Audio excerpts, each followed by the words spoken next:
Jake Vibbert here at Rifle Barrel Blanks. Today I want to talk to you a little bit about when should you replace a barrel and what factors are we looking for. So we have barrel blanks. Obviously we have a lot of different kinds of barrel blanks, but when do you know when it's time to replace a barrel blank? Well, there's a couple different key indicators that we'll talk about.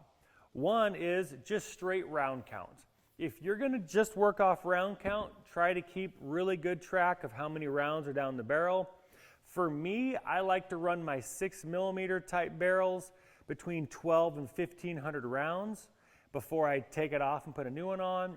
And then my 6.5 type barrels, I like to run between 1500 and 2000 rounds. Now, can you get more? Of course you can. You'll hear people all over the internet say, oh, I made it to 3,000 rounds, or I made it to 25 or 3,500 or 1,000 rounds. There's all sorts of different ways to kind of think about it. But if you just did it off round count, pick a really good number that you feel you'll have a nice, accurate, fresh barrel for.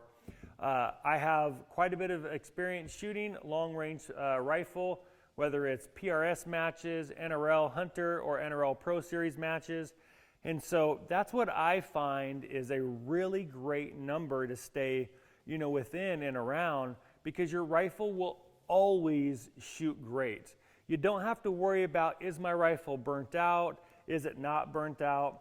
It's such an easy thing for us to get in our own heads about something's not shooting well, and then we kind of, get flustered about that. Instead, throw a brand new barrel on, for sure it's going to be a great shooting gun no matter what. And really between that 200 and like 1200 round range, that's really the sweet spot of where a barrel is ultra consistent and super accurate. And that's going to produce a really, really great results for you guys downrange. So that's one, it's going to be round count.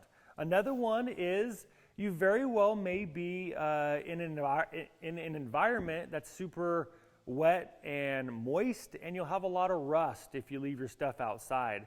So if you have a rifle that's been sitting for a long time, maybe it's been in the back of a truck for a long time, it's seen some hot and cold temperatures, the inside, you very well may notice that the outside has a little bit of rust on it, or maybe your chassis or your stock, your screws, you start to understand that that's a little bit rusted. The inside of the barrel may have a little bit of rust. You can do a couple things. You can just shoot some rounds and see if it's affected it. See if the accuracy has dropped off, or if the accuracy is still there. You kind of shoot that barrel through there, or shoot the bullet through the barrel, and it might, kind of sandblast the inside of that on the way through. So that's another way. And then the last way is just going to be, is your speed kind of dropping off? A lot of times when we push our barrels past the point where we really want to be consistent, we'll notice that our speed is decreasing just a little bit. And then it might just plateau at a lower number, and it might keep going down and plateau and might keep going down. There's a few reasons for that, a few technical reasons. We won't go into many of those, but you very well might have a lot of fire cracking on the inside of the barrel. That's just a big case and a small bullet, a lot of powder, a lot of pressure moving through there. And so you'll start to get little stress cracks in the steel. And obviously those cracks can do what? They can grab onto the jacket of the bullet as it's going out, because it's not a smooth, smooth lands and grooves all the way to the end. So those are just some ways to see if you're ready for a new barrel. We have hundreds of barrels in stock from a lot of different manufacturers, and we are excited to be your barrel manufacturer supplier. So go ahead and check out the inventory online, and thank you so much for watching.